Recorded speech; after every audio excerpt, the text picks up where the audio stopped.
आलसी हिरण।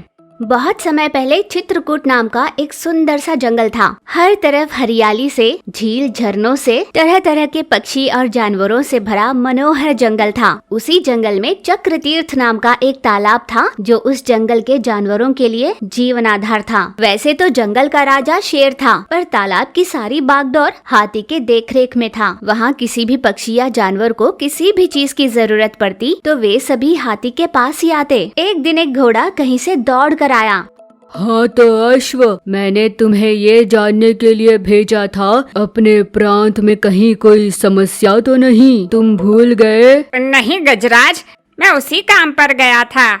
समस्याएं तो कुछ नहीं है, पर यूं वो हिचकिचा रहा था। क्या हुआ अश्व? संकोच किस बात का? बिना घबराए बताओ। यूं हाथी ने आश्वासन दिया तो घोड़े ने हिम्मत बटोर कर कहा, गजराज, जानवरों की पहचान ही होती है उनकी तेजी और चपलता से, पर आप और शेर महाराज किसी भी जानवर को किसी चीज की कमी नहीं होने देते। ये अच्छी बात है। जब जंगल में अकाल की स्थिति आ गई थी तब शेर महाराज ने पड़ोसी जंगल से आहार की व्यवस्था कर सबके घर तक पहुंचाया था, जिससे मनुष्यों के भांति जानवर भी बिना मेहनत के आहार ग्रहण करने लगे। एक तरह से देखा जाए तो उनके आलसी होने में आप दोनों का ही हाथ है। यूं सहमते हुए घोड़े ने सच्चाई तो बता दी, जिस पर हाथी को शुरुआत में गुस्सा तो आया, पर सोचने पर उसे भी इस बात में सच्चाई नजर आई। तो क्या इसका कोई उपाय नहीं?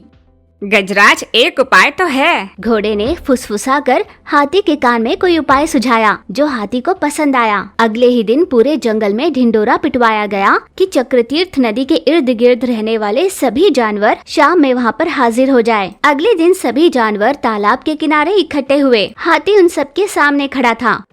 मेरे प्रिय बंधुओं को मेरा नमस्कार। वैसे तो हमें सभी पूछते हैं कि हम हमारे जीवन में खुश है या नहीं, ये भी कि हमने खाया या नहीं, पर ये कोई नहीं पूछता कि हमने व्यायाम किया या नहीं। हर जीव के लिए व्यायाम बहुत आवश्यक है। बैठे जगह बिना हिले डुले काम करना, बिना व्यायाम किए अपना पेट बढ़ाने वाले मनुष्य कई बीमारियों के शिकार हो जाते हैं। हम अपने साथ ऐसा नहीं होने दे सकते। कल से ही हम सब व्यायाम शुरू करेंगे। यूं गजराज के कहे हर शब्द को सभी ने ध्यान लगाकर सुना, सिवाय हिरण के।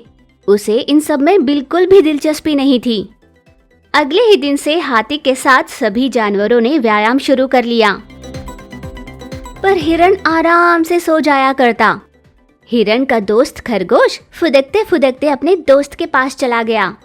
दोस्त हिरण, गजराज सभी को व्यायाम करने के लिए तालाब के किनारे बुला रहे हैं ना, चलो जल्दी। ये उनके लिए जिनके शरीर में स्फूर्ति ना हो, मेरे लिए नहीं। मैं बड़ा ही फुर्तीला हूँ, मुझे किसी तरह के व्यायाम की जरूरत नहीं।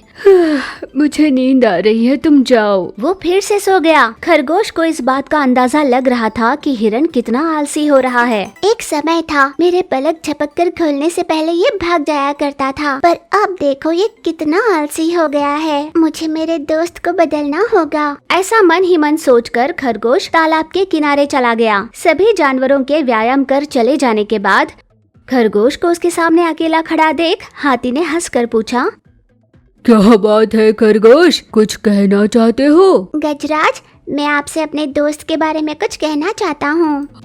हाँ कहो। हिरण मेरा बहुत ही अच्छा दोस्त है, पर आपसे मिलने वाले मुफ्त के आहार के चलते वो कामचोर बन गया है। जिस तेजी की वजह से उसे जाना जाता है, उसने दौड़ना भी बंद कर दिया है। यूं खरगोश ने हाथी से पूरी बात कही। हाथी को जब पूरी बात समझ में आई तो वो खरगोश के साथ हिरण के पास गया। हिरण पेड़ के नीचे सो रहा था। अरे ओ हिरण! हाथी की जैसे ही उसने आवाज सुनी, आंख मलते हुए वो खड़ा हो गया। कौन है? आंख मलकर जैसे ही उसने देखा तो सामने हाथी खड़ा था। गजराज, आप? हाँ, मैं ही हूँ। तुम व्यायाम करने के लिए क्यों नहीं आए? यूं जरा सख्ती से पूछा। वो मैं... यूं उसने घबराते हुए कहा। तो तुम्हें ऐसा लगता है कि तुम सभी जानवरों की तुलना में फुर्तीले हो। हाँ गजराज, तो ठीक है, मैं तुम्हारे और खरगोश के बीच एक स्पर्धा लगाऊंगा। हमारे तालाब के आसपास की किसी भी जगह मैं एक कैरेट छुपा कर रखूंगा। अगर पहले तुम उस कैरेट को ढूंढ कर मुझे ला कर दो तो मैं मान जाऊंगा कि तुम ही सबसे फुर्तीले हो। हाथी की ये बात हिरण मान गया। हाथी ने किसी एक जगह कैरेट छुपाया और उन दोनों को ढूंढने के लिए कहा। खरगोश और हिरण ने उसे ढूंढना शुरू किया।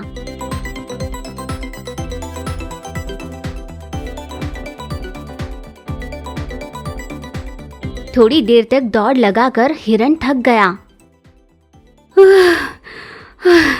मैं तो थक गया, थोड़ी देर पेड़ के नीचे आराम कर फिर से ढूंढूंगा। थोड़ी देर बाद फिर से ढूंढूंगा। थक कर हिरण सो गया। खरगोश लगातार हर जगह कैरेट ढूंढते ढूंढते ये जान गया कि जहाँ पर हिरण सोया हुआ है उसी के पीछे पेड़ की छाल में कैरेट छुपाया है। खरगोश ने झट से उसे बाहर निकाला और हाथी के सामने रखा। नींद से जागे हिरण को जैसे ही ये पता चला वो शर्मिंदा हो गया। तुम हार गए हो, कल से तुम्हें हमारे साथ व्यायाम करना होगा। यूं हाथी ने आदेश दिया। वैसे हिरण को ये पसंद तो नहीं था, पर हाथी का आदेश उसे मानना ही पड़ा। उसने दौड़ लगाना शुरू किया। एक दिन हिरण तालाब के किनारे पानी पी रहा था कि तभी एक चालाक लोमड़ी उस पर हमला करने आई। हिरण को जैसे ही ये पता चला वो लंबी लंबी छलांग लगाते वहाँ से भाग निकला। वो लोमड़ी की पहुंच से बहुत दूर चला गया। हे भगवान, अगर मैं पहले जैसा ही आलसी बना रहता तो आज लोमड़ी का शिकार बन गया होता। गजराज का कहा बिल्कुल सही था, सुस्ती छोड़ फुर्तीला बनना होगा। उस दिन से हिरण हर रोज बिना चूके व्यायाम करने लगा और आलस छोड़ कोई न कोई काम करने लगा। हिरण में आए इस बदलाव को देख खरगोश और हाथी को बहुत खुशी हुई। हाथी और खरगोश ने मिलकर ही लोमड़ी की मदद से ये नाटक रचा था। ये बात हिरण को कभी पता नहीं चली। अगर ये कहानी आपको अच्छी लगी तो इसे लाइक करें, फ्रेंड्स के साथ शेयर करें और हमारे चैनल को सब्सक्राइब करना ना भूलें। ऐसी एक और इंटरेस्टिंग स्टोरी के साथ फिर से मिलते हैं। नमस्कार।